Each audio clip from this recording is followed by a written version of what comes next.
Yoo-hoo! So we are going to do a quick review of wampum today. So we've done lots with wampum, and we talked about it when we were doing the Charter of Rights and Freedoms as well. But just for your guys' sake, I want to look at the two wampum belts that we have looked at this year. So the first question I want you to think about is, how does wampum show collective identity through treaties and status? So first things first, collective identity. If you think about identity, it's usually your culture, your beliefs, your way of life. And when we say collective, you think of a collection of things. So when we say collective identity, it's a group of people who have the same way of life and same ideas about culture and how they should be living. When we say treaties, that's an agreement that's made between two people, and status is just, for example, a clan mother would have the clan mother status. So the two belts and wampum that we've looked at this year, the first one is the Hiawatha Belt, and the second is the Row Wampum. Okay, so we'll look at the Hiawatha Belt first. The Hiawatha Belt is the agreement that the Haudenosaunee made with each other. So that's all of our nations came together in peace. Later on, the Tuscarora showed up. So this is our Hiawatha Belt. On the Hiawatha Belt, we've got all of these different shapes to represent the different nations as well.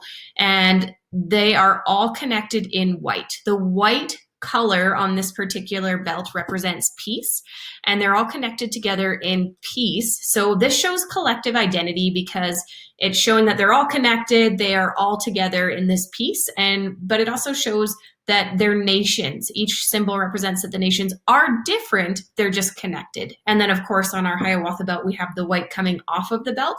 And that's a way of saying that they welcome other people to join in their peace, or they could invite other people in. Then we looked at the Row Wampum. So the Row Wampum was one that we would have talked about when we were talking about the Treaty of Le Grand Pays de Montreal. And that was when the French settlers and the indigenous communities wanted to create some peace. So that was this one here, and it had these different rows that came across it. So each of these rows were parallel with each other. One of them was to represent the French communities, the French culture, and the fact that they could travel side by side on their large ships. And then another line was meant to represent the canoes of the indigenous people and how they traveled along in their way of life with their own culture and beliefs. So when we talked about this, we kind of talked about how those lines never cross. They just go side by side.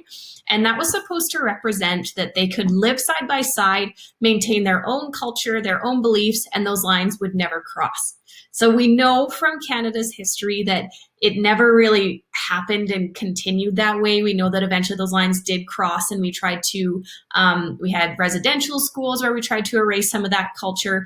But when they originally made this treaty, that was what it was supposed to represent. So if we're thinking about that group identity or that collective identity, that's shown through this because the French settlers were allowed to have their own beliefs and cultures and their own identity, and our indigenous communities were allowed to have their own identity as well. And the idea was that they could continue on in their own way, but that they would live side by side. Okay, so we said that both of these are examples of treaties. The Hiawatha Belt shows the treaty between the Haudenosaunee or the Iroquois and how they decided to come together in peace.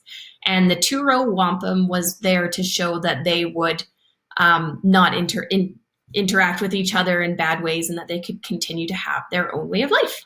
And that is your recap on wampum.